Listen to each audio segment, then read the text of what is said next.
Good afternoon. It's Wednesday, the 24th of October 2018, just after 1 o'clock. Welcome to UK Column News. Your host today, Mike Robinson, myself, Brian Gerrish, and we're delighted to be joined by Vanessa Beeley. Well, we're going to get started off, Brian, with the European Commission and Italy. And what's going on there is quite spectacular, because the European Commission has decided that Italy's draft budget is not satisfactory. And this is pretty important because, of course, Italy is one of the founding nations of the European Union. They're certainly in the Eurozone. And so this is not like Greece. This is not like the EU's intimidation of Greece and getting them to conform. So let's just have a look and see what the European Commission had to say yesterday. And now let me move to the draft budgetary plans. And I would say it's with a lot of regret that I'm here before you today, because today, for the first time, the Commission is obliged to request a Euro area country to revise its draft budgetary plan. But we see no alternative than to request the Italian authorities to do so. We have adopted an opinion giving Italy a maximum of 3 weeks to provide a revised draft budgetary plan for 2019. Unfortunately, the clarifications received yesterday were not convincing to change our earlier conclusions of a particularly serious non-compliance with the recommendation addressed to Italy by the Council on 13th of July. So they've got 3 weeks, Brian, to come up with a new plan. Yeah, genuine astonishment, because I hadn't seen that clip until we've just showed it. 3 weeks for a country to change its whole plan. Its budget plan, yeah. Budget plan simply on the say-so of the European Union. That's quite incredible. Could it be that it's not difficult to change the plan because the EU's already decided what it should be changed to? Well, look, the plan really is that the European Commission is complaining about the levels of debt that the Italian government are carrying, and they're saying that they've got to therefore put through an austerity program, just like Greece had to do. Italy isn't having any of it. This new government is not having any of it, and this is, I think, an existential threat to the Eurozone. Because it doesn't look like they're prepared to capitulate. So we watch this space with interest. Yeah, particularly as, of course, the EU is still driving for the overall treasury. Absolutely. Okay, so let's move on to Russia then. And well, John Bolton has been visiting Russia over the last few days. I have to say it's been a pretty positive meeting, so the series of meetings in general. And as you can see on screen, this is his meeting with President Putin yesterday. Now, what were they discussing? Well, Putin was sort of saying, you know, the United States being a bit aggressive and not really understanding, he said, why they're being aggressive. But nonetheless, what has been done is that they've agreed that Donald Trump and President Putin are going to meet on the 11th of November. This is a centennial of the end of the First World War. It's taking place in Paris. They're both going to be there, so they're going to get together and have a discussion while they're there. The statement from the Russians was the presidents will hold a bilateral meeting. This would be a normal bilateral meeting. Well, nonetheless, during this meeting, Putin couldn't resist having a little bit of fun. So let's just have a brief look at what was said. And now let me move to the draft. I apologize, that's the wrong video. Bolton, уважаемые коллеги, мы рады видеть вас в Москве. Distinguished Mr. Bolton, dear colleagues, we are glad to welcome you to Moscow. В начале нашей беседы хотел бы вспомнить нашу встречу с президентом Соединенных Штатов в Хельсинки. As we begin our meeting today, I would like to recall our meeting with the US President in Helsinki. Это была, на мой взгляд, полезная, местами достаточно жесткая встреча и беседа, но все-таки в конечном итоге, на мой взгляд, конструктивная. This talk was, I believe, very fruitful.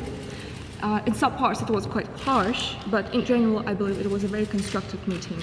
И поэтому для нас, честно скажу, иногда удивительно видеть, как Соединенные Штаты предпринимают в отношении России абсолютно ничем не спровоцированные шаги, которые мы не можем назвать дружественными.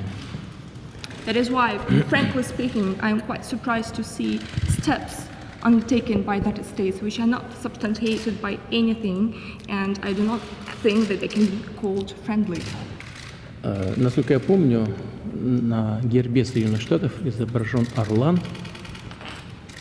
As far as I remember, the coat of arms of the US depicts an eagle. С одной стороны он держит 13 стрел, а с другой стороны оливковую ветвь, как знак миролюбивой политики, с 13 оливками. On the one hand, it holds 13 arrows, and on the other hand, it holds an olive branch with 13 olives as the sign of the benevolent and peace-loving policy of the US. Вопрос. And here goes the question. Ваш орлан уже все оливки склевал, остались одни стрелы. Looks like your eagle has eaten all the olives, and what is left only the arrows. So, Brian, classic Russian humour there. And maybe I could invite Vanessa onto the programme. Welcome to the programme, Vanessa. Putin couldn't resist, but this is a great example of Russian humour. They like to use it, and they're very good at it. Yeah, I mean, I think I was actually transfixed by Lavrov's face next to Putin. I'm not quite sure if he knew the joke was coming, but he seemed to be quite prepared for it. Yes. Well, speaking of Lavrov, he, as you say, was there. He had held talks with Bolton as well a couple of days ago, and he said the sides exchanged views on topical international problems, including the situation around Syria and Afghanistan, the conditions in Ukraine and on the Korean Peninsula. They also discussed prospects for cooperation between the countries, including in the interest of finding solutions to regional conflicts, efficient fight against terrorism, and maintaining strategic stability. So, in general, I have to say that this meeting has been significantly positive and has gone beyond how it was being presented, really, which was only there to discuss the INF treaty, which was the nuclear treaty that Trump was making the threats about over the weekend. It's actually turned out to be something much broader than that, and has ended up in a bilateral meeting between Putin and Trump in a couple of weeks' time. Is this because the US hasn't got its way in Syria, so they're now going to change tack and come in for more discussion, possibly? No, I think this is just Trump playing his game, and the mainstream media sort of painting that in a particular light, when in fact something completely different is going on. Yeah. But anyway, let's move on to Syria and Vanessa. We're going to start off with this. This is from RT a few weeks ago, I think. It was in August. RT published this, and they're saying ISIS Al-Nusra hiding in Syria refugee camps. They say Islamic State, IS, formerly ISIS, and the Al-Qaeda proxy group Jabhat al-Nusra found quiet shelter in one of the biggest camps, Rukban, near the Syria-Jordan border. Then, if we go back to February, we had this comment from Sergei Lavrov saying it's clear that the United States has some strategy, which I believe entails staying in Syria forever with its armed forces. They're gearing up for separating a huge part of Syria from the rest of the country, violating Syria's sovereignty of territorial integrity. There they will create quasi-local authorities and will try to create autonomy based on the Kurds. And he went on to say it's clear that the US has some kind of strategy which I think stipulates staying in Syria with its armed forces for ages.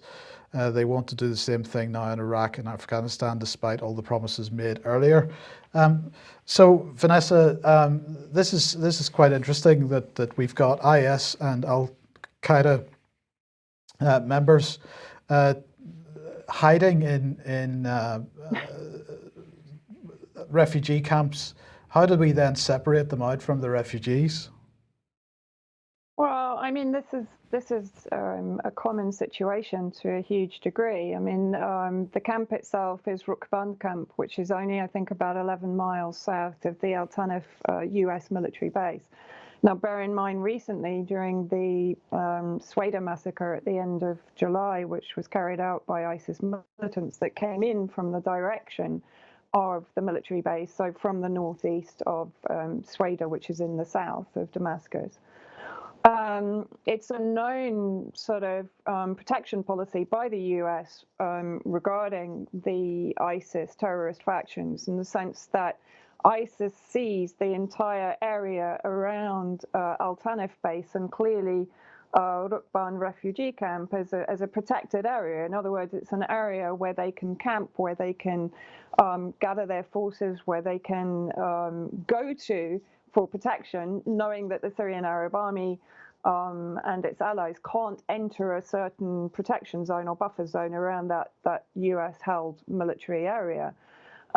So what is quite interesting with the Rukban camp, of course, even Peter Ford, the former UK ambassador to Syria, has confirmed in his update on the Syrian situation, which was published yesterday, that the camp itself is infested with ISIS and Al-Qaeda terrorists. But as you've just pointed out, what is sort of very interesting is that the White Helmets have started advertising the fact on their Twitter pages that they would like to enter Rukban camp to take care of the refugees. So, okay, let's put those two facts together. The fact that Rukban camp is infested by ISIS and Al-Qaeda, it's protected. It's basically a US military base protectorate, only 11 miles away from the US base, which is illegally inside Syrian territory on the borders with Iraq and Jordan.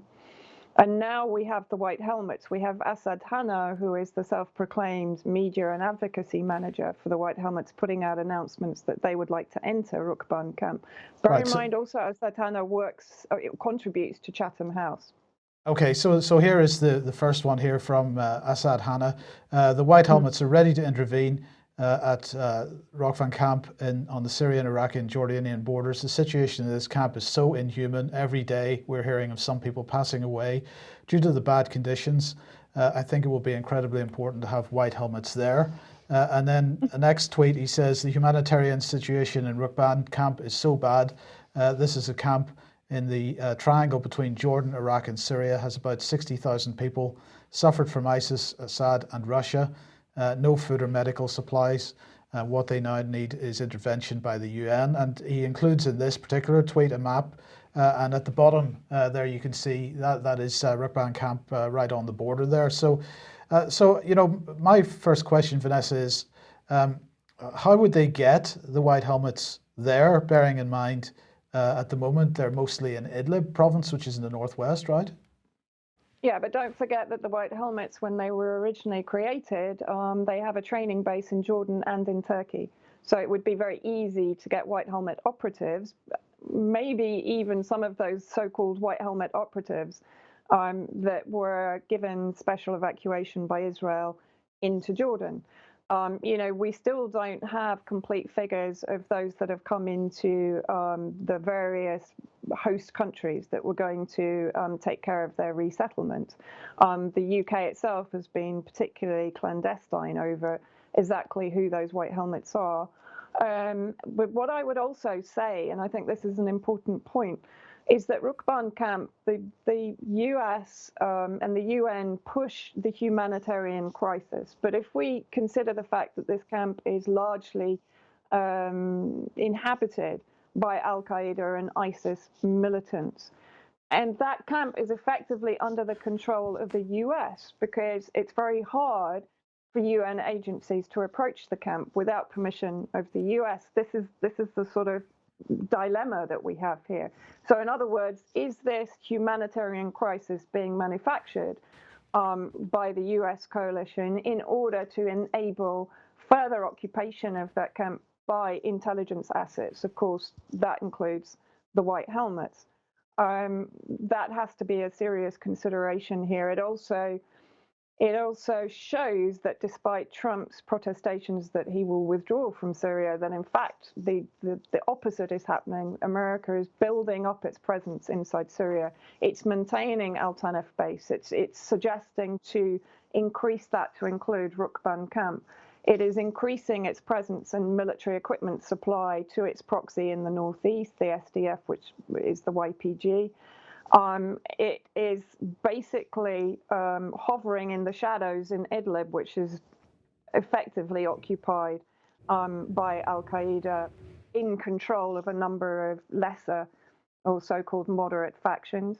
We've heard recently that the US is now agreeing to joint patrols in Manbij, which is west of the Euphrates, in order to control the Kurds that they are controlling to the east of the Euphrates. So basically what the US is doing here is maintaining a very strong military and illegal military presence in Syria. And Rukban, I think, is an extension of that. And do you think, when Putin and Trump get together, do you think that actually Russia has any opportunity or likely to succeed at all in persuading the United States this is not a direction they particularly want to take? I think the difficulty, and I think what Peter Ford pointed out in his update, is that now the US language seems to have been redirected towards basically erasing Iranian presence and alliance with Syria. So removing Iranian presence from inside Syria and potentially also from the borders with Iraq, and trying to break that alliance between Syria and Iran. And that puts Russia actually in quite a difficult situation, because while Russia has been clearly a very strong ally of Syria, Syria will not, I don't believe, relinquish its alliance with Iran. So this is going to be a very difficult and a very delicate negotiating process for Putin to try and maneuver his way through. However, I do think he is the consummate chess player, so I think it's well within his and Damascus' capability to do so. Yeah. Okay, well, look, in a second, we're going to mention an article that you've just posted in the last couple of days on the 21st Century Wire website. But before we get to that, you had the opportunity to interview or to speak to some children in Sinjar. Sinjar, if I'm right, is in Idlib, is that correct? Sinjar is in eastern Idlib, so it's an area that is now back under control of the Syrian Arab Army, and a number of refugees from Idlib that's under the control of the HTS, which is effectively Tahrir al-Sham, which is a rebrand of Al-Qaeda. People that are leaving are coming out through the Abu Duhur humanitarian corridor, which was set up by the Syrian government and the Russian reconciliation teams to enable civilians to leave Idlib safely before the military or before the potential military campaign. And these children, this entire family, we met in Sinjar. And basically you're asking them if they know anything about the white helmets, if they'd seen them. The people that wear white helmets, they said yes. They were asked, do you know them? They said yes. And they were asked, what do you know about them? What did they do? And they said they were militants. They used to carry weapons. Yes. You saw them. Yes. And so, that's a pretty definitive statement that these children at least saw people with white helmets carrying weaponry. Yeah, I mean, and this was, we interviewed the children actually at the end of the trip. What set off the interviewing of the children, you've just put this photograph up, was when I started to photograph this grandmother and the little boy who was sitting on her lap. He immediately burst into tears and became almost quite hysterical at the sound of the camera. So I asked the family, why is he so upset by the sound? It was the shutter sound. And the family told me, I have another interview with the mother of the little boy, and she said basically when the militants broke into people's houses and stole their belongings and quite often kidnapped family members for ransoms, and those that the family couldn't pay for were executed. She told us of one family where I think the father had been burned alive because the family couldn't raise the money for the ransom to release him. She told us that the white helmets entered the homes with the militant factions carrying cameras. And so the children from then on had associated the sound and the sight of the cameras with the violence and brutality of the militant factions. We interviewed all the family members, and at the end of the day, as I said, we actually approached the children who by then were a little more relaxed with us. What they told us, as you showed, is that for them, the white helmets were militants. There was no question about that. They carried arms. When we asked them what they meant by arms, they pointed to the guns of the guys who were with us. But they also told us in a separate interview that the White Helmets kidnapped children, and for that reason they were very afraid of them. They stayed away from them. That was confirmed by a male member of the family also, who told us that in the last 12 months, the White Helmets and the militant factions in Idlib had been responsible for the kidnapping of over 600 people, majority of whom were children. People in the chat box commenting on the grandmother and the tattoos. What's the? Is this a tribal thing, or what's going? What is that? This is basically, I think, it's a tribal marking, which is common among some of the tribes in that area and in other areas in Syria. A friend of mine actually identified it, but I can't, for the life of me, remember the name of the tribe. Yeah. Okay, well, which leads us on then to your article published 21st Century Wire. The headline is Syria exclusive. Vanessa Beeley meets the White Helmets and armed group leader in Dara'a Al Balad. How on earth did this come about? And you know, I have to say, bearing in mind the criticism that you have piled on the White Helmets over the years, were they even aware that you were in their presence? They were told that I was an independent British journalist. So actually what that did is probably put them into a situation where they felt they could put on a performance in order to renew their funding, which they told me immediately had stopped since June this year. So since the reconciliation agreements came into effect in that area, in Dara'a Al Balad, although actually Dara'a Al Balad, which is the old city of Dara'a, is a strange situation in the sense that there is a ceasefire, but many of the armed groups, the leader of which I actually met at the White Helmet Centre, have refused reconciliation. They've given up their heavy weapons and their medium weapons, but they've retained their light weapons, and they are still running protests at the Al-Amari Mosque every Friday. So that was also made very clear to me by Adham al-Krad, who was leader of the engineering and missile regiment of the Free Syrian Army, the creator of a number of the, for example, the Omar rocket, the 500-kilo rocket that was used against civilian and military targets in Dara'a during the battles to gain territory there by the extremist groups backed by the West. And the Syrian Arab Army and civilians in those areas. But what was, I think, the 2 points that came out of, or the points that came out of the meeting with the White Helmets, one, of course, in the article, and I won't go into all the depth, I'd recommend people do go and look at it. It's very long, and I apologize for that, but there's a lot of information in there. Two of the main points for me was that this White Helmet said to me that while, of course, he and their operation in Dara'a Al Balad is completely clean, although I've disproven that in the article, in the sense of their clear affiliations to the Free Syrian Army and to Banyan al-Mahsus, which is the military operations group inside Dara'a that carried out the massacre of the Syrian Arab Army soldiers in June 2017. And this White Helmet Centre was responsible for the bringing back of those bodies, the dismemberment of those bodies, the putting of those bodies into plastic bags and dumping them on a local rubbish heap. But one thing that he did say was that the White Helmets that had exited by the Israeli special evacuation, of those that left, at least 50% were Nusra Front and other armed militant factions. Right. Sorry. Just to clarify, those are the ones that left through Israel and ended up going to the UK and Canada in particular. Yeah, absolutely. And what he also made the point, because we pushed him on the fact that there is evidence that a lot of the White Helmet groups have affiliations to Nusra Front. He basically said outright that while they had no affiliation to Nusra Front, other White Helmet groups might have Nusra Front leaders, and if they have Nusra Front leaders, then the entire group will be Nusra Front.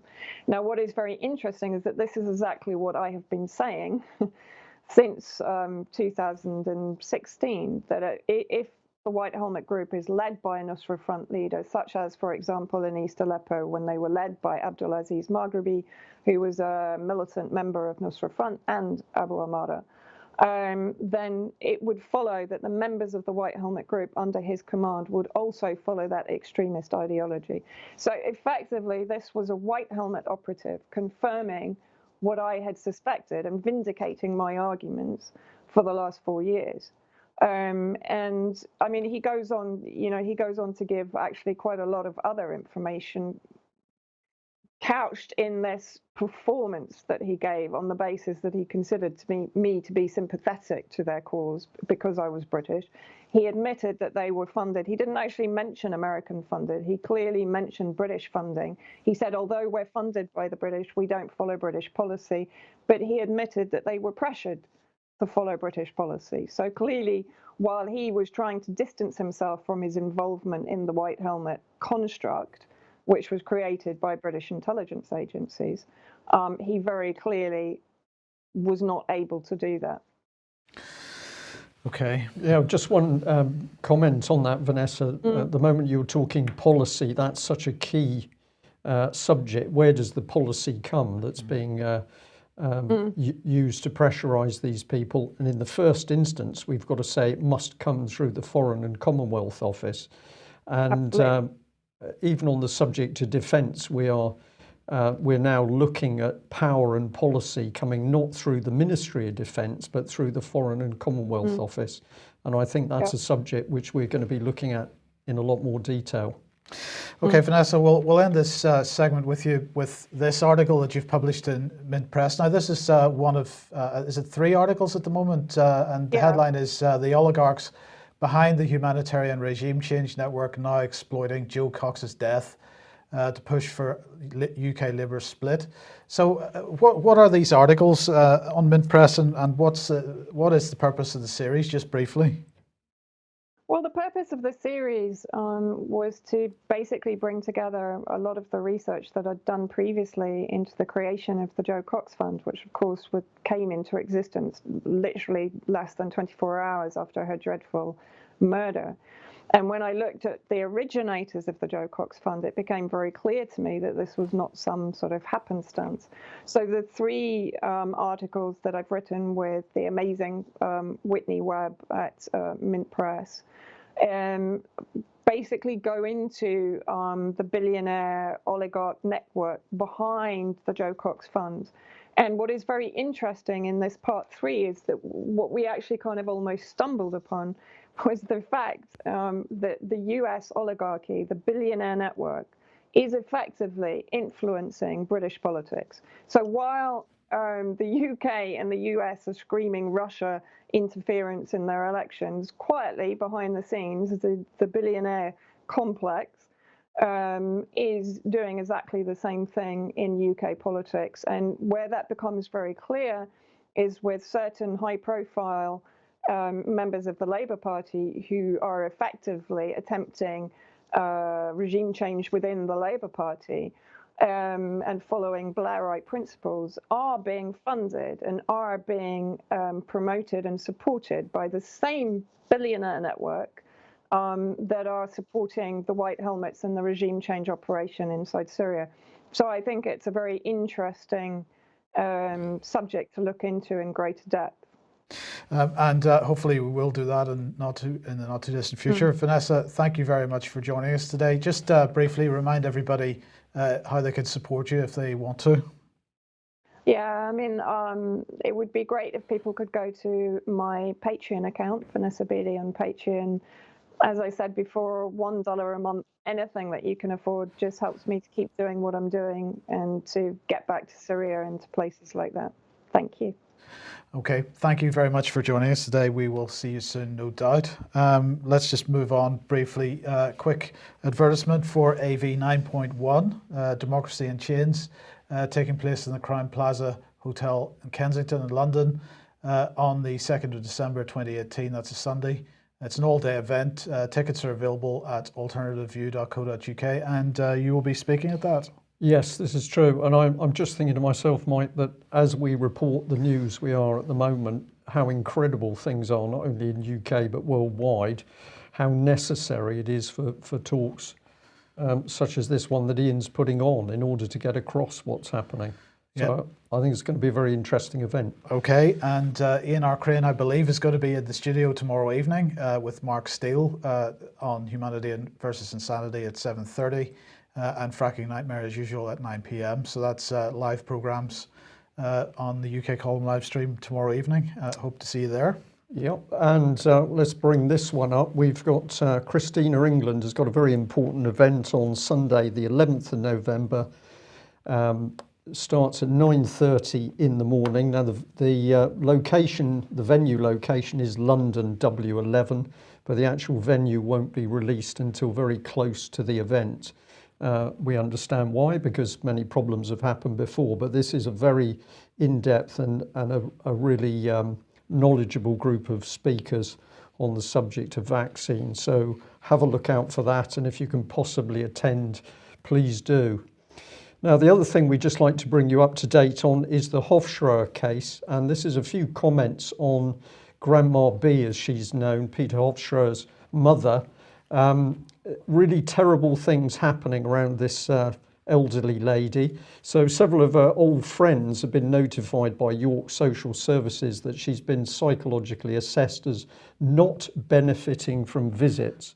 So she's taken into a residential, a care home, not of her own free will, and then she's not going to benefit from visits. Well, now, I'm not a psychiatrist, Brian, but maybe you could explain to me how anybody could ever not benefit from having the visits of friends and family? Well, it's very difficult to provide an answer to that, except to say that, of course, the people it would benefit are the people that are holding her effectively hostage in this place.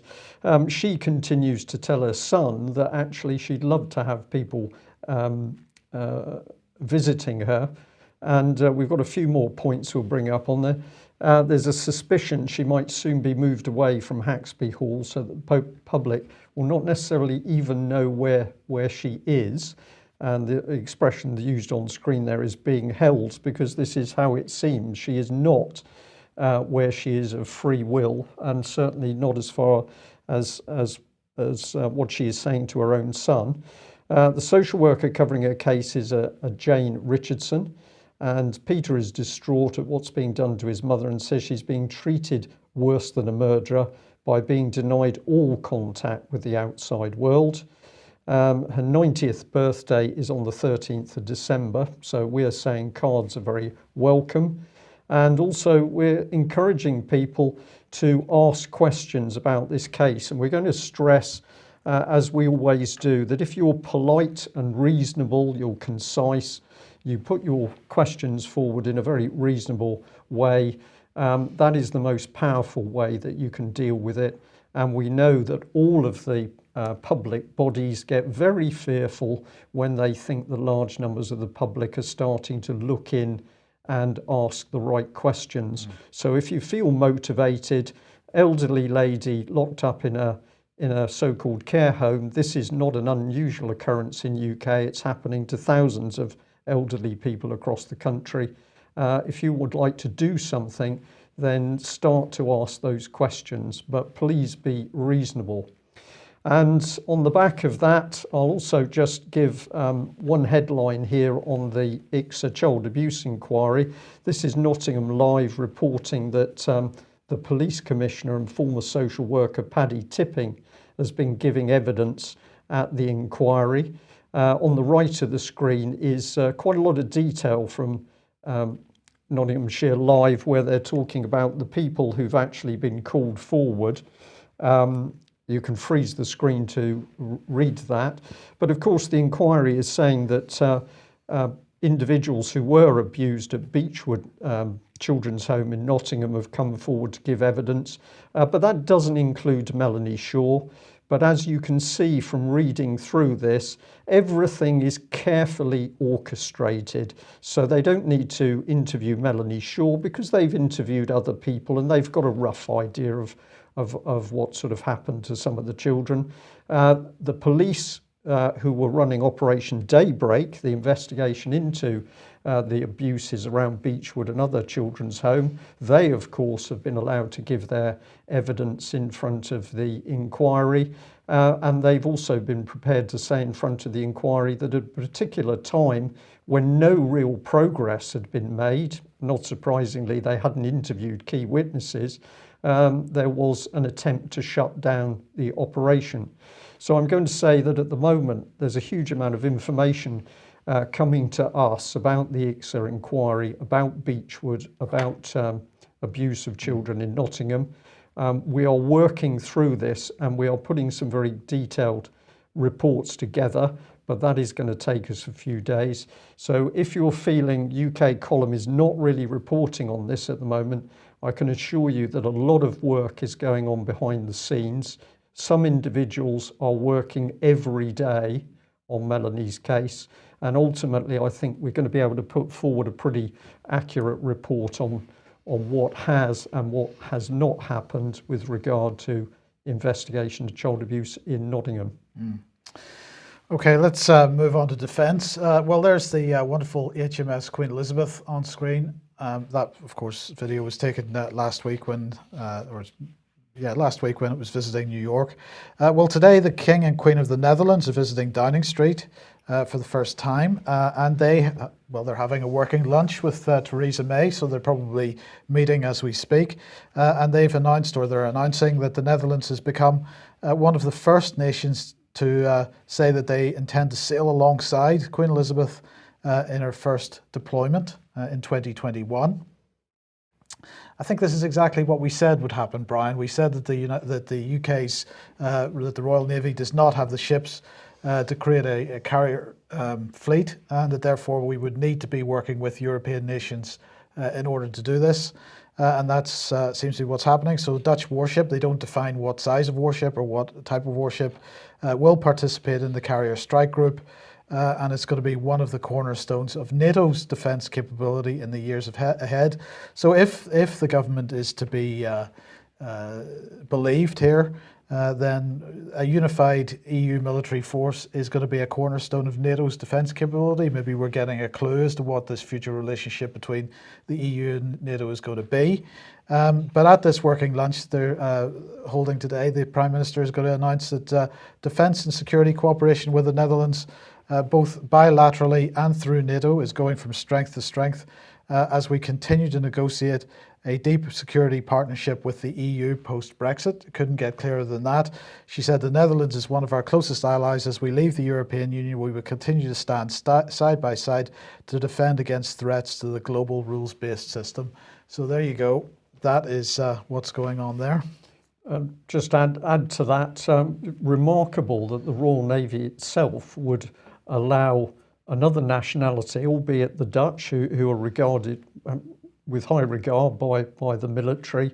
They come in and announce they're going to be helping to escort the carrier before the Royal Navy's even said what units it's going to be used to, what units it will use to escort the carrier. So I think there's an unnatural haste to get in a European aspect. But as we discussed before the news, it's interesting that the reality is this is a European operation, but every time it's mentioned in the press, it's cloaked in NATO. So it's an amorphous beast. And the other thing, of course, is we know that a lot of this policy is coming out of the Foreign and Commonwealth Office, not the Ministry of Defence.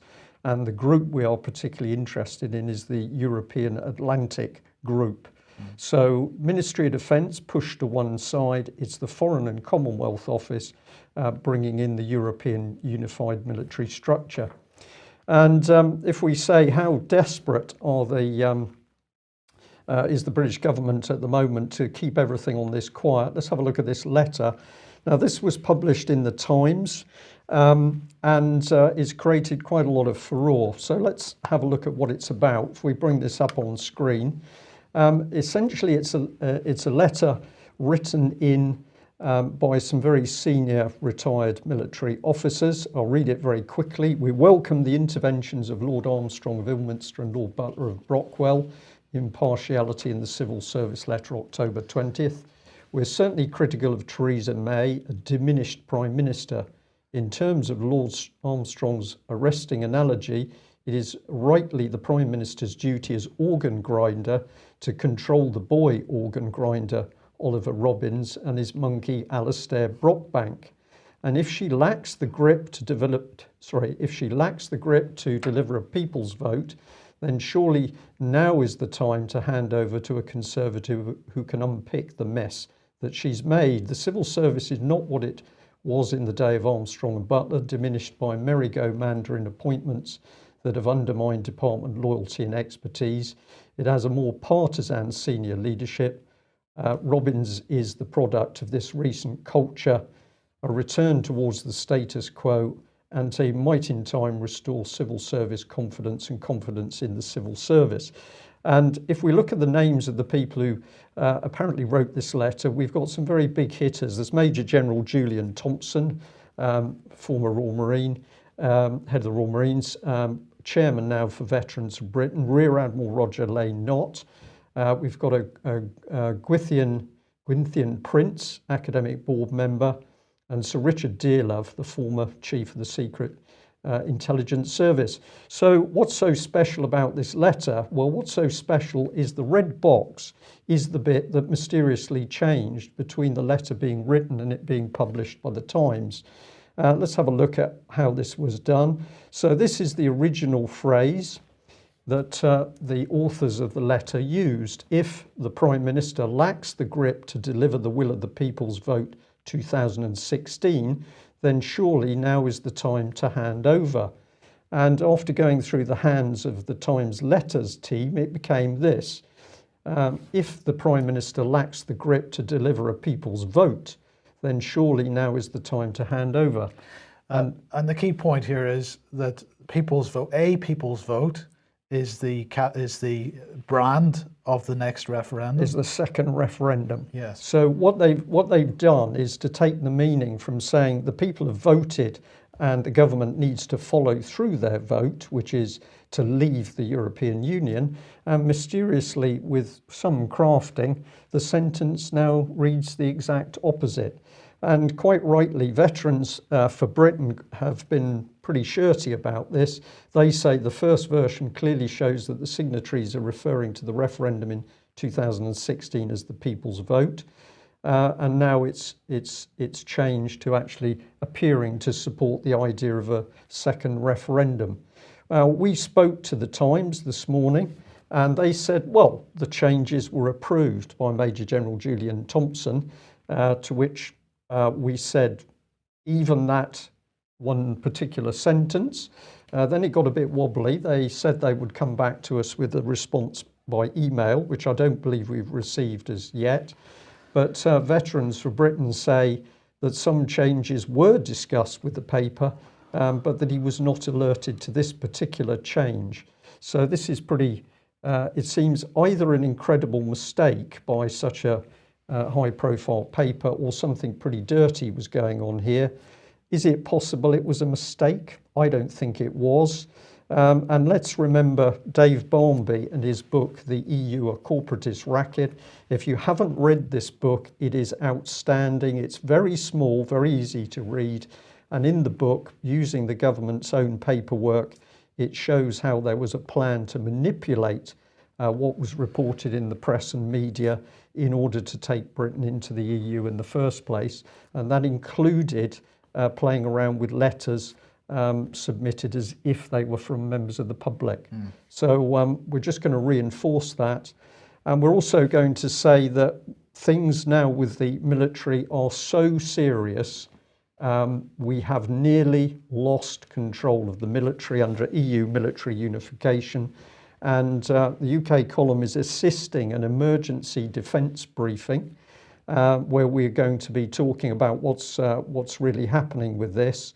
This is really how we see the situation. The EU military unification, including the UK, is proceeding via the UK government and the Foreign and Commonwealth Office, despite government claims of Brexit, in or out, as we're supposed to possibly be, but that out is not an out, in or out of the EU. Britain, the Conservative government is handing control of our military research and development, procurement and defence industries to the EU.